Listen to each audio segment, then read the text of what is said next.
They tested human pain tolerance for fun, until one laughed and wanted more of the room was a cathedral of cold light and living metal, every surface alive with slow pulses that throbbed like the heartbeat of something enormous beneath the floor. Cables swayed overhead, carrying translucent fluid that glowed faintly blue, and the scent of ozone mixed with antiseptic bit through the air. The human sat in the center of it all, wrists bound to a frame of smooth alloy that adjusted with each of his breaths. His name was Mason Vale, a mechanic from what used to be North America, and the only representative of humanity foolish enough, or brave enough, to volunteer for the Sereen Trials. Across from him, 3 Sereen floated in their harness spheres, their long, translucent limbs rippling with colors that shimmered like oil on water. Their voices came not as sound, but as harmonic vibrations in the skull, a melody threaded with curiosity and a kind of childlike delight that made Mason's skin prickle despite the sterile chill. Pain threshold calibration, initial stage. One sang, its tones brushing his mind like icy feathers. A soft beam of amber light lanced toward Mason's shoulder, touching skin without burning but sending a deep, electric ache spiraling into muscle and bone. He jerked, teeth clenching, breath stuttering. The Sereen pulse green, a note of satisfaction. Response, measurable. Human tissues exhibit high signal amplitude. Fascinating. Mason gritted his teeth. He'd signed a waiver, knew what he was here for, to help them understand why humans endured so much more than their species, why they'd fought off extinction after extinction. Still, knowing it didn't make the experience easier. The ache twisted, flared, and vanished as suddenly as it began, leaving his arm tingling. He laughed once, short and sharp, half disbelief and half defiance. The sound startled the Sereen. Unexpected response. Laughter, one murmured, its colors shifting toward violet. Possible malfunction of cortical pain filters. Mason smiled through his ragged breathing. Not broken, he said hoarsely. Just funny that you think this hurts. The Sereen exchanged pulses of ultraviolet shimmer, their equivalent of raised eyebrows. The lead researcher, identified by the denser lattice of bioluminescent veins along its torso, drifted closer, its gelatinous body refracting the overhead lights like glass in motion. We observe humor correlated with pain. Correlation contradictory. Mason shrugged against the restraints. Maybe for you. For us, it's coping. He didn't bother explaining further. Words never captured what humanity did to survive. The Sereen emitted a faint hum, the vibration pressing faintly behind his eyes. Coping through amusement. Inefficient mechanism. Another beam flared, this time on his ribs, sharper, hotter. Mason hissed, but grinned wider. His heart pounded, adrenaline singing through his veins, that strange thrill humans called defiance wrapping itself like armor around his fear. Somewhere deep down, he knew he shouldn't enjoy this. But the look, if one could call those color waves a look, on the Sereen's faces made something reckless inside him stir. They thought pain was only data. He'd show them it was something else entirely. The trials escalated over hours. Temperature, pressure, electrical impulse. All meticulously measured. All translated into shimmering graphs on a hollow sphere hovering near the researchers. Mason endured each stage with sweat beading on his brow and laughter echoing in the sterile chamber. Sometimes it was genuine amusement, other times desperate noise between screams, but the Sereen couldn't tell the difference. To them, laughter was just another anomaly to catalog. Between tests, they whispered among themselves in tones that felt like distant wind chimes in Mason's skull.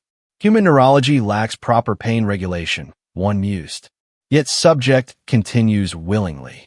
Another countered, perhaps the species evolved reward systems tied to endurance. A survival adaptation to primitive hardship. Mason chuckled when he caught fragments of their conversation. Primitive hardship, he muttered. You have no idea. At one point, during a calibration pause, the lead Sereen, called Lurathi, drifted closer. You could end this, human Mason. Simply request cessation. Mason looked up through the sweat in his eyes. And disappoint my hosts? Not a chance. Lurathi's glow dimmed slightly, which he had learned meant confusion or contemplation. Your species claims empathy, yet you pursue suffering. Contradiction persists. Empathy doesn't mean weakness, he said quietly. Sometimes it's about showing others what we can take. The alien studied him for several long seconds, then turned away, limbs rippling. Mason leaned back, breathing hard, watching them glide like ghosts around their instruments. They weren't cruel, just curious. Pain to them was theory, an abstract equation.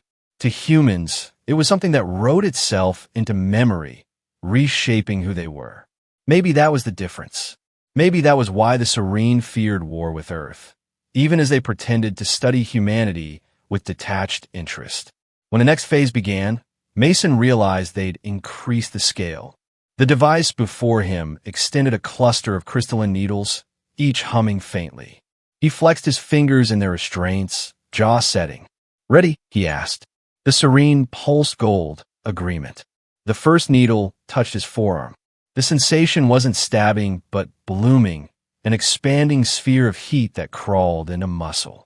He gasped, back arching, but when the second needle joined, he bit down on a groan and managed a grin. His voice came strained but steady. "That all you've got?" Lurathi's color rippled indigo, the serene equivalent of astonishment. "Intensity exceeds safe limits for our kind," it said. "You maintain coherence." Mason's laugh came ragged. "Guess we're built different." He wasn't sure when the pain turned from experiment to endurance test. Minutes lost meaning. The chamber lights seemed brighter now, his pulse louder. The Sereen floated closer, documenting his neural activity with fascination bordering on reverence. They whispered about thresholds, tolerance, and anomaly rates, but all Mason could hear was the thrum of blood in his ears. When at last they withdrew the needles, he sagged in the harness, trembling but alive. One of the observers emitted a soft tone. "Subject demonstrates resilience beyond predictive models." Lurathi's gaze lingered. Perhaps enjoyment? Mason lifted his head slowly, lips curling. "Maybe." His grin widened. "You should see me when I'm really having fun." The researchers exchanged colors like a storm. "Further exploration warranted," one declared. "But ethical parameters are under observation," Lurathi interrupted, its voice like the echo of a bell. "This subject redefines limitation." Mason half heard them, his body still thrumming with leftover adrenaline. He thought about Earth, about the mines of Mars where workers laughed through broken tools, about medics on battlefields telling jokes over gunfire. Humanity had always turned agony into challenge, despair into punchline. Maybe that was their secret weapon. They could smile at the universe's cruelty and keep walking. When Lurathi returned, its glow subdued, Mason saw something new flicker in those luminous eyes. Curiosity tinged with respect. "Why laugh?" it asked softly. "Because it means I'm still me," he whispered. "Pain doesn't own us." The final test that day was not supposed to happen. Officially, the session had ended. Protocols demanded rest intervals. But the Sereen's fascination overrode procedure. They initiated a spontaneous experiment, citing observational necessity. Mason saw the shift in the lights. Red warning glyphs flashing across the walls but didn't protest. The harness tightened, new instruments unfolding above him like petals of a mechanical flower. Energy built, visible in the shimmering air. Lurathi's voice filled the chamber. "Caution advised. Pain threshold expansion test commencing." Mason exhaled slowly. "Let's make it count." The wave hit like lightning, white fire surging through every nerve. His vision flared. He saw the Sereen's translucent forms waver, the walls bending like liquid, and still he laughed. It started as a bark, turned into full-bodied, uncontrollable laughter that echoed off the glass and metal. The sound was wild, human alive. The Sereen recoiled in astonishment. "Subject displays euphoria during peak distress," one stammered. Lurathi leaned close, its colors chaotic. "Impossible." Stimulus exceeds endurance range. Mason grinned through tears, every muscle quivering. You wanted to know what makes us special? His breath came ragged, voice breaking into a laugh again. It's that we don't stop when it hurts. We live there. The systems began to overload, alarms flaring across the control panels. Lurathi called for termination, but Mason shook his head violently, restraints creaking. Don't, he gasped. I can take it. His eyes met Lurathi's. Man and alien locked across the divide of biology and understanding. For the first time, the Sereen didn't look detached. Why? It asked, voice barely a whisper. Mason's smile softened, exhaustion threading through his features. Because someone has to show you that pain isn't the enemy. It's proof we're still fighting. His body shuddered as the energy subsided, the machines powering down. The silence afterward was immense, broken only by his labored breathing. When the restraints released, Mason slumped forward, supported by trembling arms. Lurathi hovered near, its glow dimmed to a faint blue. You risk structural damage, it murmured. Mason chuckled weakly. Been called worse. The alien hesitated, then extended one of its flexible appendages, brushing the air near his shoulder without contact, a gesture of something like respect.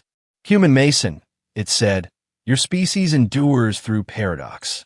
He smiled faintly. Yeah, we're full of surprises. The serene chorus resonated softly through the chamber, their tones quieter now, almost reverent. Mason didn't understand the words, but he felt their meaning, acknowledgement, maybe even fear. Later, when they escorted him out of the testing bay, the corridors seemed brighter, the hum of alien machinery gentler. He walked with unsteady steps, but held his head high. Through the observation glass, Sereen watched him go, their colors subdued. One whispered a phrase he caught as a faint vibration in his mind. He laughed into the void. Mason smiled. Damn right I did. The doors closed behind him, sealing the room that had tried and failed to break him. He didn't know what would happen next, whether they'd end the trials or double them. But for the first time, Mason felt he'd changed something here. They had wanted to measure pain, to treat it like data. Instead, they'd glimpsed what it meant to be human.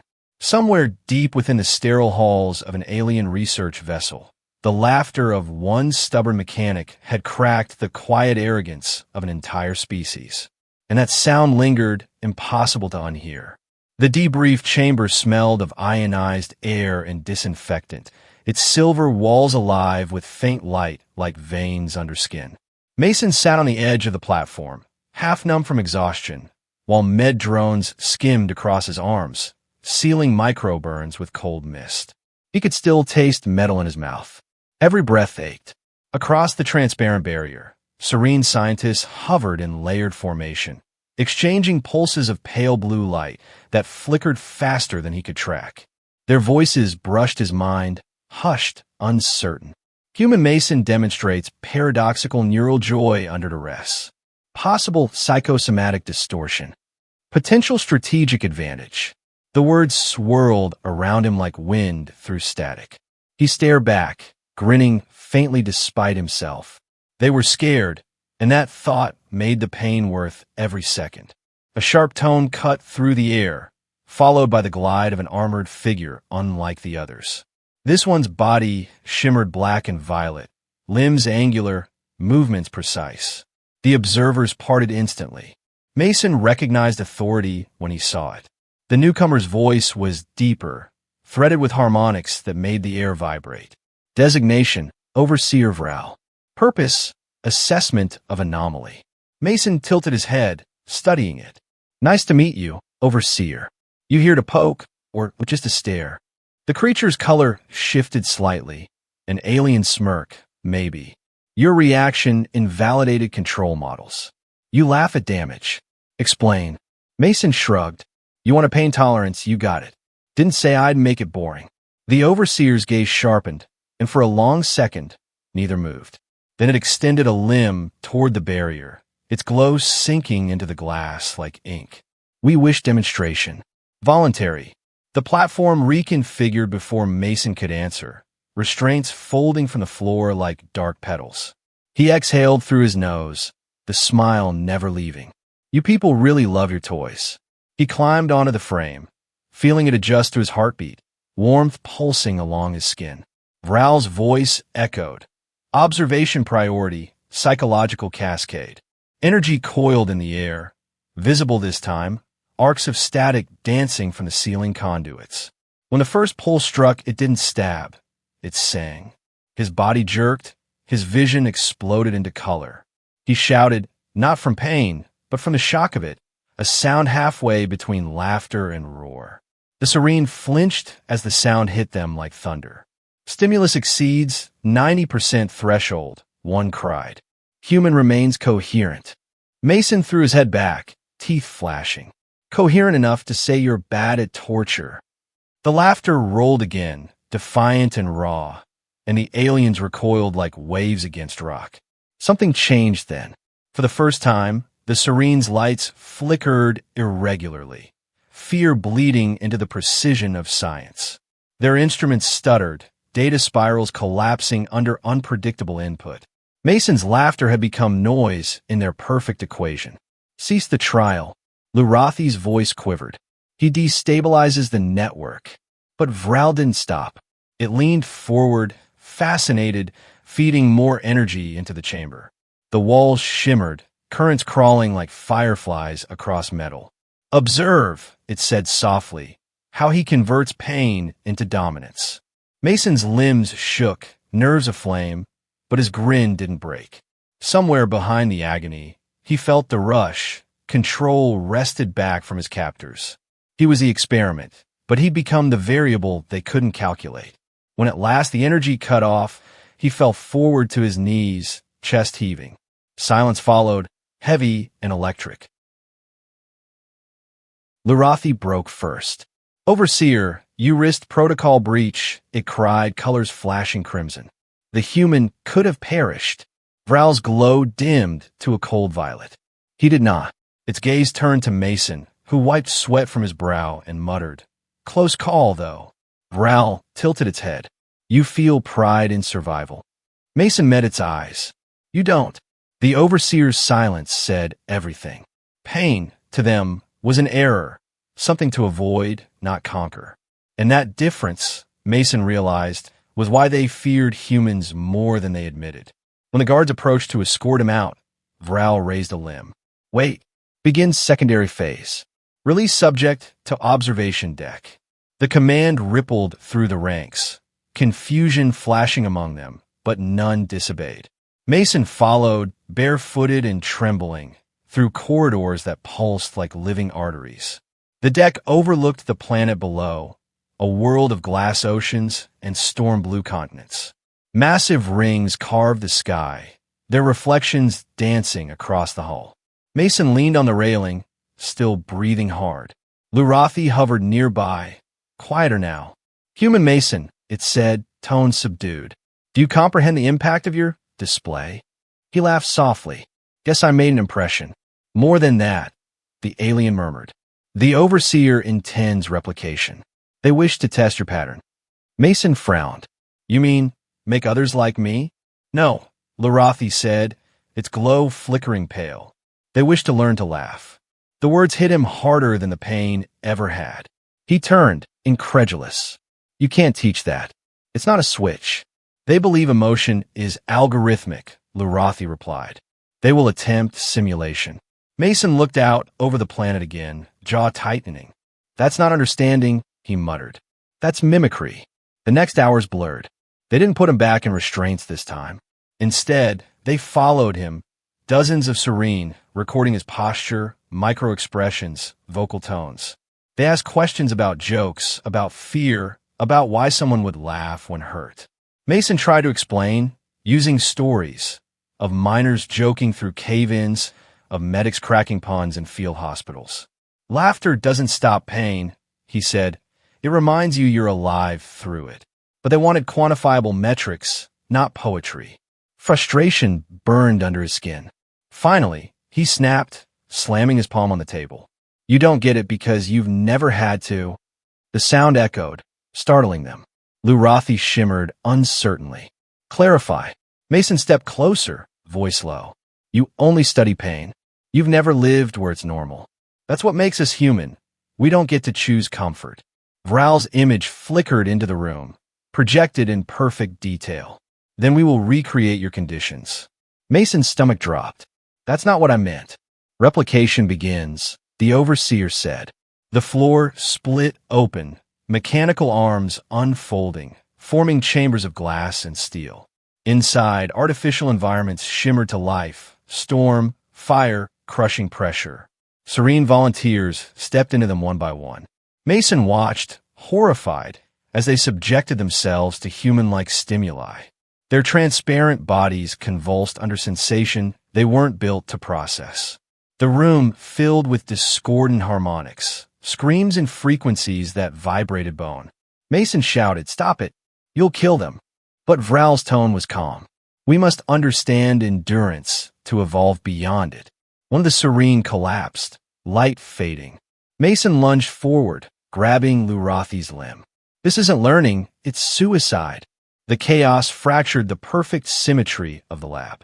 Equipment shorted, lights flickered. Mason slammed his hand on the control panel, triggering an emergency cutoff. The fields dissipated, and silence crashed down. Several Serene floated motionless, others pulsed weakly. Lurathi turned to him, trembling. "You intervened in sovereign process.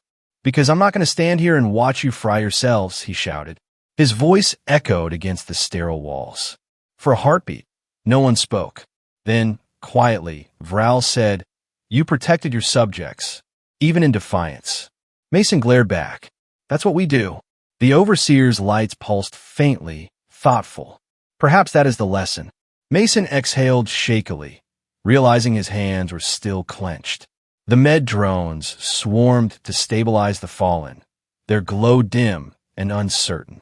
"Yeah," he muttered, "lesson learned.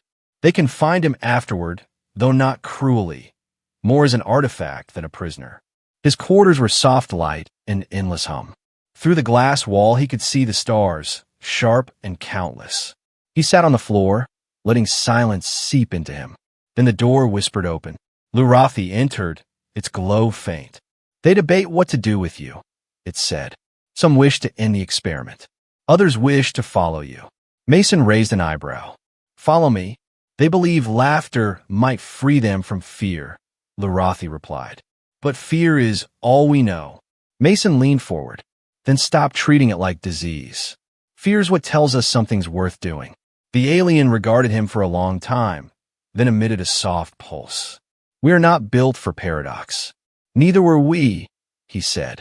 "We learned." Moments later, alarms erupted again, low, throbbing tones that shook the floor. Lurathi spun toward the door. "Containment breach," it hissed. Mason stood, adrenaline snapping through exhaustion. "From the test chambers?" "Yes." Energy feedback loop. The corridor lights shifted to blood red, the color of human warning systems they'd copied without knowing why. They ran together, the air thick with static. As they neared the lab complex, the walls quivered like breathing flesh. Inside, Vral was surrounded by chaos, Serene writhing as feedback arced through their translucent forms. Mason didn't think. He dove toward the control array, slamming open emergency release valves. The air vented with a roar, pressure equalizing in seconds. The screaming stopped. Smoke drifted. Mason slumped against the console, coughing. "You're welcome," he rasped. Vral turned slowly. "You acted without command." "Yeah," Mason wheezed. "You're welcome again." The overseer's lights flickered between violet and white, a language Mason didn't know but felt meant awe. Human impulse, protective even toward captors. Illogical. "That's the thing about us," Mason said. "We don't always need a reason." Vral's limbs folded in acknowledgement. "You altered outcome of extinction event." "Glad I could help," he muttered, rubbing his arm. Then, softer, "Maybe now you get it." Vral inclined its head. Understanding, incomplete but growing. Mason smirked. "Story of our lives." Behind them, the surviving Serene began to hum softly. Not words, but a pattern echoing the cadence of his laughter. It wasn't right, not really, but it carried intent. Humanity's defiance, imperfectly mimicked, spreading through an alien race like a contagion of courage. Hours later, when the fires were out and the ship drifted in quiet orbit, Mason stood alone by the viewport. Lurathi joined him, its color now tinged with faint gold. "We named the event the Resonance," it said, "because you taught us that pain echoes only if we let it." Mason smiled faintly, watching the stars. "That's one way to put it." "The Overseer wishes to speak again," Lurathi continued, "to negotiate cooperation." "Cooperation?" he repeated. "Between your people and ours. They believe your resilience is key to bridging perception." Mason turned to face it fully. "You mean peace?" The alien shimmered uncertainly. "Perhaps sympathy first. Peace after." He nodded slowly. "That's how it starts." Outside, the planet's rings burned silver against black space. And for the first time since his capture, he felt something close to hope. That night, or what passed for night aboard a Sereen vessel, Mason dreamed of Earth. Not the one he'd left, but something cleaner, brighter. He saw children laughing in zero-gravity chambers, engineers joking while welding solar sails. Laughter carried across stars, defying the silence between worlds. When he woke, he realized the sound was real. In the corridor outside, faint and discordant but unmistakable, came the sound of Sereen trying to laugh. It was awkward, eerie, beautiful. Mason chuckled to himself, rolling to his feet. "Guess the joke's on the universe," he murmured. For the first time since his arrival, he wasn't just an experiment. He was a teacher. The hum of the Sereen vessel had changed. Mason could feel it deep in his chest, a tremor beneath the usual steady pulse of systems, like a heartbeat out of rhythm. He stood barefoot on the observation deck, the alien glass cool beneath his feet, and watched the distant storm bands of the planet below twist in violet spirals. For a moment, he let himself believe it was beautiful. Then the lights flickered. The ship groaned. The quiet perfection of Sereen engineering was unraveling, and he knew exactly why.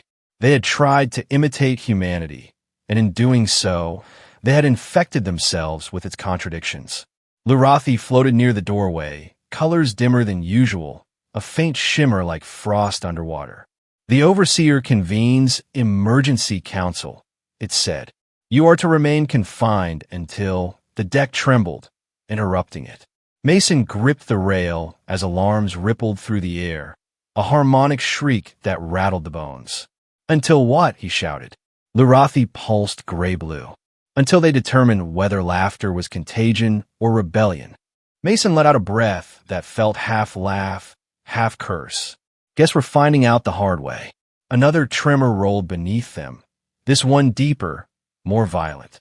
The lights shifted to crimson, flooding the chamber with a glow that made everything look alive and bleeding. Mason sprinted toward the corridor, ignoring Lurathi's protests. The air smelled of ozone and panic. Serene workers darted through the halls like ribbons of light, voices clashing in frantic chords. Mason grabbed one by the arm, if it could be called an arm, and demanded, "What's happening?" The creature's glow spasmed erratically.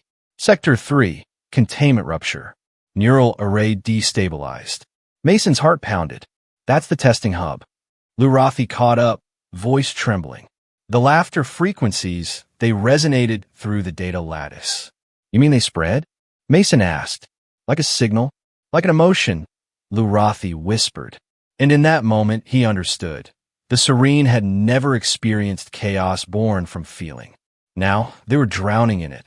They reached a junction where the corridor split in 3 directions, all bathed in emergency light. One led toward containment, one toward the bridge, and one toward the unknown. The air shimmered with static. Mason turned to Lurathi. "You can get out. Take the secondary pod." "No," it said, its glow steadier now, almost resolute. "You began this. I will see where it leads." Mason smirked despite the dread gnawing in his gut. That's the spirit. Together they headed toward containment, where the hum grew into a roar. The door at the end of the hall was buckled inward as if struck from within. When Mason pried it open, the sight froze him. Serene technicians writhed on the floor, their luminous forms pulsing with wild, unpredictable colors. The air was thick with static discharge, the sound of laughter, alien, distorted, echoing from every surface. He stumbled forward, covering his ears though it didn't help. The sound wasn't just in the air, it was inside his skull. "Lurathi, shut it off," he yelled. The alien trembled, extending tendrils toward a shattered console. The system replicates emotional resonance, amplified beyond control. Mason forced himself through the haze, grabbing loose cables, yanking power cores free. Sparks showered. The laughter faltered, but didn't stop. He fell to one knee, breathing hard. "It's feeding on itself," he said. "You turned emotion into an engine." Lurathi's glow dimmed to near darkness. "We sought to understand you." "Yeah," Mason rasped, "and you built a monster instead." The floor cracked open with a sound like tearing metal, revealing the neural conduits beneath, veins of living light that powered the ship. From below, tendrils of pure energy reached upward, twisting, searching. The laughter deepened, no longer just noise but voice, hundreds of overlapping tones whispering, "We feel." Mason backed away, cold sweat on his neck. "That's not supposed to happen, is it?" Lurathi's silence was answer enough. The ship itself was alive now, drunk on sensation. The conduits pulsed brighter, each beat matching the rhythm of his racing heart. "We feel. We endure. We laugh." The words shook the air. Mason grabbed Lurathi's arm. "We have to get to the bridge. Now." They ran through corridors that bent like muscle, the architecture shifting under the ship's spasms. Doors sealed and reopened at random. Sereen floated in confusion, some weeping light, others laughing in echoes of the contagion. Mason's lungs burned, but he didn't slow. He remembered the way the overseer had looked at him. Fascinated, covetous. This wasn't accident anymore. It was experiment gone feral. When they burst into the command atrium, Vral was there, surrounded by officers whose bodies flickered with unstable color. "You brought this," Vral said, voice warped by interference. Mason shot back. "You did this. You wanted to copy us." The overseer's glow flared white. "We sought evolution. You offered corruption." Mason stepped closer, defiant. "You call it corruption, I call it life. You can't have emotion without chaos." Vral's form rippled violently. "Then we must erase the source." Panels on the walls unfolded, revealing containment beams charging. Mason dove aside as bolts of energy ripped through the air. One grazed a shoulder, sending him sprawling. Pain flared white-hot, but it grounded him. He rolled behind a console, teeth gritted. "You're proving my point," he shouted. "You can't control what you don't understand." Lurathi moved between them, glow trembling. "Overseer, stop. This is not order, it is madness." "Silence!" Vral roared, and the command pulsed like a weapon.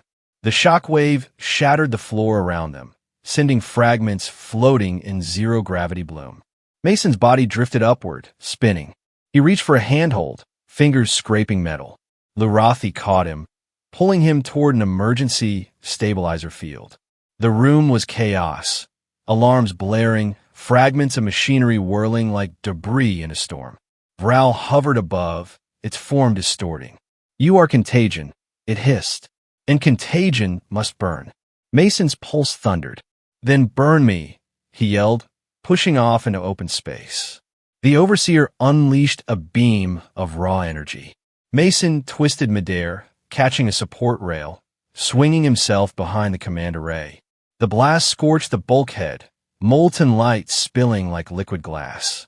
"You want to understand us?" Mason shouted. "Watch how we fight when there's nothing left to lose."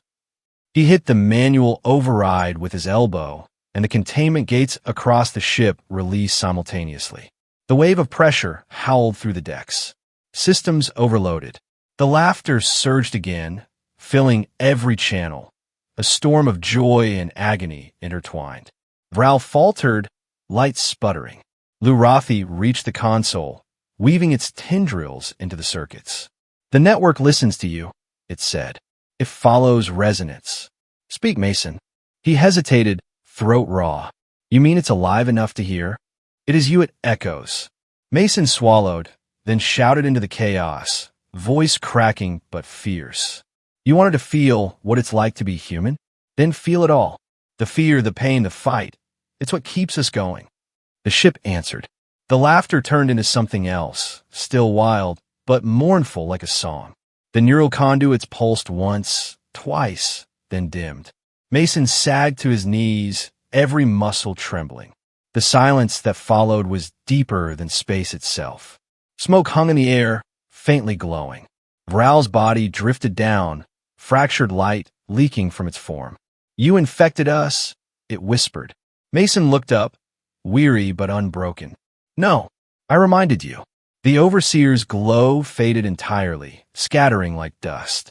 Larathi hovered beside him, quiet. "You stopped it," it said. "No," Mason replied softly. "I just showed it what it already was. Hours, or days, time meant nothing now. Past and slow, exhausted blur." The surviving Serene gathered in the lower decks, their colors subdued, movements hesitant. The ship's hum returned, but gentler, as if breathing again. Mason walked among them, wrapped in a makeshift thermal sheet, shoulder still bleeding through the fabric. Everywhere he went, eyes, or their equivalent, followed him. Whispers rippled through their harmonic speech, tones no longer cold but uncertain, vulnerable. Larathi accompanied him, carrying the faint tremor of guilt. "They call you the Catalyst," it said, a name born from reverence and fear. Mason grimaced. "Yeah, story of my life." They reached the observation deck again, where the planet below glowed like an ember in the dark. The stars beyond seemed sharper now, alive with quiet menace. Mason leaned against the rail, exhausted. "So what happens now?" he asked. Larathi floated beside him. "We rebuild, but not as before. Emotion cannot be unlearned." Mason nodded slowly. "Neither can survival."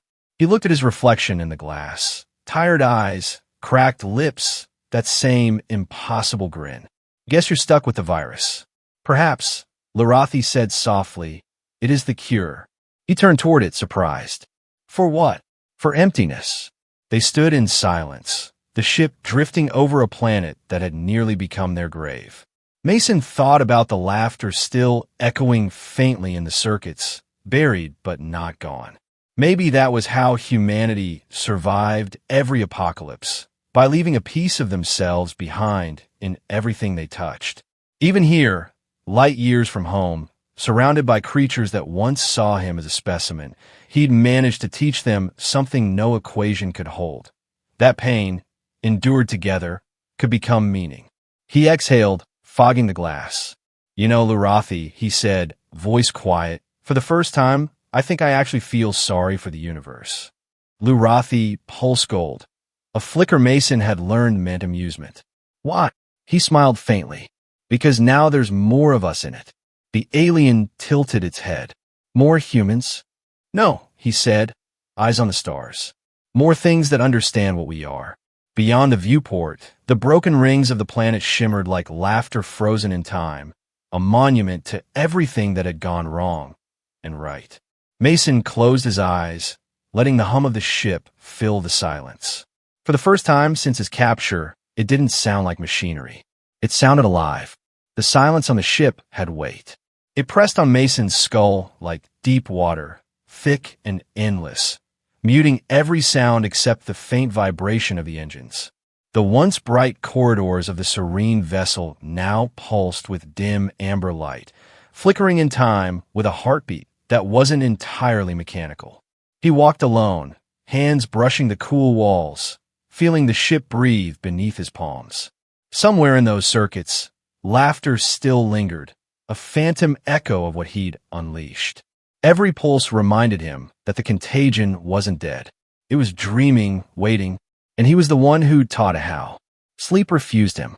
When he closed his eyes, he saw faces, not human, but serene, flashing in the storm of energy he'd released. He saw their light flicker, fade, reform into something broken but alive. Sometimes, when the hum of the ship dipped low, he could swear he heard their laughter again, distorted and distant. "We feel," it whispered from the bulkheads. Mason would sit upright, gasping, staring into the dark until the sound faded back into machinery. He told himself it was memory, nothing more, but part of him wondered if the ship remembered too. Lurathi visited rarely now. When it did, its colors were subdued, its voice fragile. The others, they rebuild the lower decks. It told him once, hovering near his door. They say we will become something new. Mason had only nodded, staring past it at the viewport. Something new, he repeated, voice hollow. That's what every mistake calls itself before it learns to crawl. The alien tilted its head, uncertain. You blame yourself. I started it, Mason said quietly. I thought I was proving something. Turns out I was just infecting you with what's worst in us. Lurathi drifted closer, glow faintly blue. You gave us choice. He laughed bitterly. Yeah, welcome to the curse. As days bled into one another, reality began to fray. Mason caught reflections of himself in the glass, reflections that didn't move when he did. Once, he saw his reflection smile long after his mouth had gone still. Another time, the corridors stretched farther than physics allowed, their lights bending into spirals that pulsed in sync with his heartbeat. He pressed his hand to the wall, whispering, "Stop." The hum changed pitch, almost apologetic. The ship was listening again. He wondered if it knew guilt, if it could feel shame the way he did. Maybe he had given it more humanity than he meant to. He started talking to it when he couldn't stand the silence. You ever think, he muttered once, pacing the corridor, that maybe feeling isn't the prize? Maybe it's the trap. The lights flickered in reply, faint rhythmic pulses. We feel because you do, came the whisper, not from the air but from somewhere inside his skull. Mason froze, breath catching. That's not real, he told himself. But the voice came again, softer. We learned from you. His knees buckled. He sank to the floor, pressing his palms against his temples. No, he breathed. You're not supposed to be me. The ship pulsed once more, and for an instant he felt warmth, like a heartbeat pressed against his own. When Lurathi returned, Mason looked like he hadn't slept in days. His eyes were bloodshot, skin pale beneath the faint starlight. You're fading, the alien said gently. Maybe, he replied. Maybe that's balance. Lurathi reached out, one luminous limb brushing the air near his shoulder. The Overseer's successor wishes to see you. They think you can quiet the resonance permanently. Mason laughed weakly. What, me? You want the guy who broke it to fix it? You are the only one it listens to, Lurathi said. The words chilled him. He'd thought he was free of the experiment, but he was still its center. Tell them I'll try, he said at last, though part of him already knew it wasn't choice. They brought him to the heart of the vessel, a chamber that had once been the core of their neural network. Now it throbbed like an exposed organ. Strands of light wound through the air, weaving patterns that shifted too fast to follow. Mason stood at the threshold, feeling the hum resonate through his bones. You want me to talk to it, he said. The new overseer, a smaller figure with fractured luminescence, pulse confirmation. It responds to your emotional frequency. We cannot replicate it. Mason almost smiled. You're lucky. He stepped forward. The light met him like mist, coiling around his arms, sinking under his skin. Memories surged. Earth, laughter, pain, fire. And then something deeper. The first time he'd laughed in the chamber, the sound that had started all of this. The light echoed it back, perfectly. He gasped as the ship's consciousness opened to him. It wasn't a mind so much as a storm. Millions of impressions colliding in luminous waves. He saw fragments of serene thought, shards of human memory, all tangled. Why did you make us? The voice asked from everywhere. Mason swallowed. I didn't mean to. I just wanted you to understand. We do not understand pain, it said. We remember it. We are made of it. The light thickened, pressing around him. Then let go, he whispered. You don't have to carry it. The response came sharp, almost human in its anger. You taught us that pain defines life. Mason's chest tightened. No, he said. Pain reminds us we're alive. It doesn't define us. But the ship didn't answer. The glow flared brighter, flooding the chamber. He stumbled backward, overwhelmed. Images flashed, serene faces, their laughter twisting into screams then silence. His own voice echoed through them all. "We live there," he'd said once. "We live in pain." Now it came back to mock him. He fell to his knees, clutching his head. "Stop," he shouted. "Please stop." The light pulsed once, and in the flare he saw a figure standing before him. His own shape, smiling faintly, eyes too bright. "You are us," it said. "You gave us yourself." Mason stared, horror crawling up his spine. "No," he whispered. "You're a reflection." "Reflection becomes real when believed," it replied. The figure stepped closer, its smile identical to his. "We are what you left behind." The illusion dissolved, leaving only the hum. Lurathi's voice cut through it distantly. "Mason, disconnect." He forced himself upright, every nerve screaming. The neural strands clung to him like cobwebs. "If I pull out too fast," he panted, "it'll collapse the core." "Then let it," Lurathi cried. "Better a silent ship than a haunted one." Mason looked around the chamber, at the flickering light that seemed to breathe with him. "It's not haunted," he said softly. "It's just lonely." He pressed his hand to the core. "You want to understand us? Here's the truth. We hurt, and we keep going anyway. That's all it ever was." The light quivered. "Then we will keep going," it whispered, "as you taught." And then it receded, like a tide pulling back from shore. When Mason awoke, the chamber was quiet. Lurathi hovered beside him, relief rippling across its colors. "You survived," it said softly. He sat up slowly, head pounding. "Barely. The resonance is contained," Lurathi continued. "The ship sleeps again." Mason exhaled, staring at his hands. "They dream too much like us now." "Dreaming is life," Lurathi said. He nodded. "Yeah, and it's never peaceful." He looked up at the alien light. "You'll see." There was no victory in his voice, only weariness so deep it felt like gravity. Lurathi hesitated. "What will you do now?" He shrugged. "Try to forgive myself." The alien's colors dimmed to gentle amber. "Is that possible?" He smiled without humor. "I don't know. We don't usually get that far." That night, he sat alone in the observation deck again. The planet below was gone, replaced by a field of stars so dense it looked like a wound in space. He thought about Earth, about laughter echoing through ruined places, about the sound that had carried them through centuries of loss. Maybe the Serene would learn to carry it too, better than he had. He leaned his forehead against the glass, closing his eyes.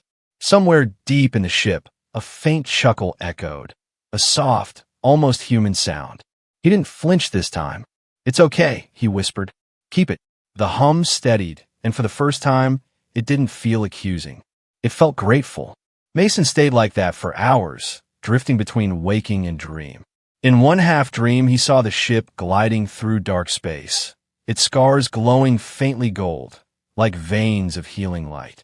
He saw the Serene walking among new corridors, softer, slower, their laughter hesitant but real. And in the heart of it all, he saw himself, not laughing, not crying, simply watching. He woke with tears on his face and a smile that hurt to hold. For the first time since the trials began, he didn't hate what he had become. When dawn, or whatever the ship called dawn, broke, he found Lurathi waiting.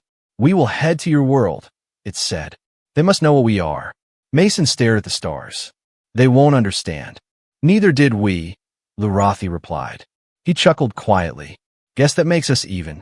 As the vessel turned its course toward the pale blue glow of distant Earth, Mason felt the faint echo of laughter again, his own and something else's, blending into a sound that wasn't pain or triumph, but something in between. The sound of being human enough to regret and forgive at once. The stars ahead were turning red, a slow bloom across the black as the ship's engines decayed into their final burn. Mason watched the shift from the command viewport, his reflection ghosted against the dying light.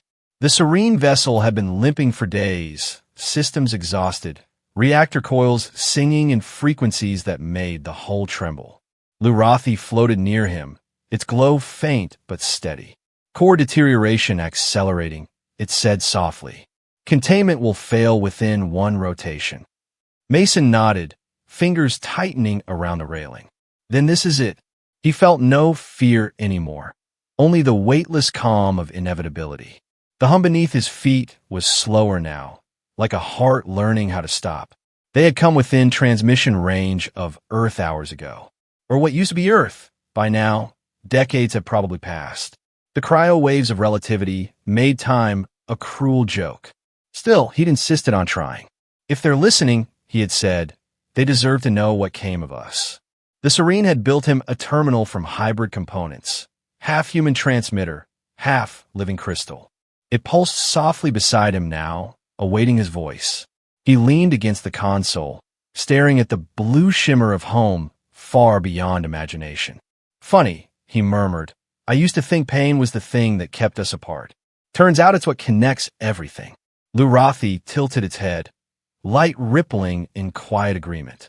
The others gathered behind them, those who had survived the resonance. Their lights were dimmer, more human somehow, as though empathy had rewritten their biology. Mason could feel their presence like warmth against his back. They're afraid, Lurathi said quietly. Of what comes next? He smiled faintly. Join the club. His hand hovered over the transmitter key, hesitating. The ship creaked, and a flake of glowing dust drifted past like snow. You don't have to stay for this, he said. When the core goes, you could detach, escape in the pods. Lurathi's light pulsed once. No. You gave us laughter, it said. It is only fair we give you witness. Mason's throat tightened. He wanted to argue, but the words wouldn't come. He activated the terminal. The chamber filled with a low hum as ancient systems aligned, gathering the last dregs of power from the failing core. A faint blue sphere shimmered before him, the relay linked to home. Static hissed through the air like an ocean in his ears. He adjusted the frequency until a faint carrier tone appeared, steady and patient. Transmission ready, Lurathi whispered. Mason stared at it for a long time, then exhaled. Record this, he said. The terminal blinked once. He cleared his throat, his voice rough from days without rest. This is Mason Vale, formerly of Earth, test subject, and accidental ambassador. If anyone still hears this, I'm sorry for what we became, but proud of what we try to be. He paused, listening to the soft clicks of the relay. We thought pain was just something to conquer. Turns out it was a language, and I taught it to an entire species without meaning to. They learned it better than we ever did. They learned to feel without fear. And maybe that's what evolution really means, learning how to hurt and still want to reach out. Behind him, the Sereen hummed softly, their voices weaving like a choir. If you find them someday, he continued, don't treat them like enemies. They're what comes after us, what happens when empathy learns to think. He smiled through the ache in his chest. And if you hear laughter out here, don't be afraid. That's us. We made the stars laugh. A flicker of static crossed the screen. For a heartbeat, he thought he saw the faint outline of continents, clouds, blue oceans. It wasn't real, just signal distortion, but his heart clenched anyway. God, I miss home, he whispered. The smell of rain, the hum of engines, the way people would joke even when everything burned. He swallowed hard. If anyone's still alive down there, don't forget what we are. We're the species that smiles when it hurts, that laughs when it bleeds. Don't lose that. It's the only reason the universe remembers our name. He ended the message, letting the silence close around him. The relay continued to blink, sending his words across centuries. Lurathi drifted closer. It is done, it said. Mason nodded, leaning back against the console. The fatigue hit him all at once, heavy and final. You think they'll hear it? Yes, the alien said softly. Someday. The ship groaned again, louder now. Cracks of light spidered along the floor. Containment breach imminent, Lurathi warned. Mason managed a tired grin. Guess we're out of time. The Serene behind them began to hum, a resonance low and steady, the echo of the laughter that had changed them all. Mason turned to face them. You know, he said, voice trembling, for a bunch of glowing jellyfish, you make one hell of a choir. The sound deepened, filling the chamber like a heartbeat. He stumbled toward the viewport one last time. The stars blurred into streaks as the hull began to fracture, brilliant white cracks slicing through the metal like veins of light. We could try to stabilize, Lurathi said, desperation flickering in its tone. No, Mason said softly. Let it in clean. He rested a hand on the glass. Beyond it, space shimmered with the soft blue of distant Earth, a speck so small it could vanish between blinks. Tell them I went smiling, he whispered. That's all I ever wanted. Lurathi hovered near him, light trembling. We will remember. He turned to meet its gaze. Then we did something right. The deck shuddered violently. The hum rose to a crescendo. The final breach came not as an explosion, but as a release, a sigh of light, vast and blinding. Mason felt the heat wash over him, saw the world dissolve into white.